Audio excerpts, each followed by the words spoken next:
यही सदनमा उभिएर एकजना माननीयजीले भन्नुभएको थियो फाइल खोल्छु, एउटा फाइल खोल्यो भने चाहिँ यो गर्छु त्यो गर्छु भन्नुभएको, खोइ खोल्नु भएको भन्नुभएको थियो।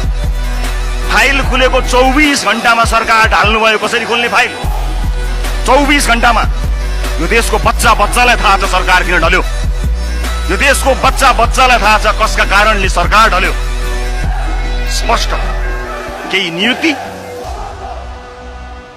र बेचन झा र प्रतीक थापाको पक्राउ बाहेक यो सरकार ढलेको अर्को कुनै कारण जनतालाई थाहा छैन।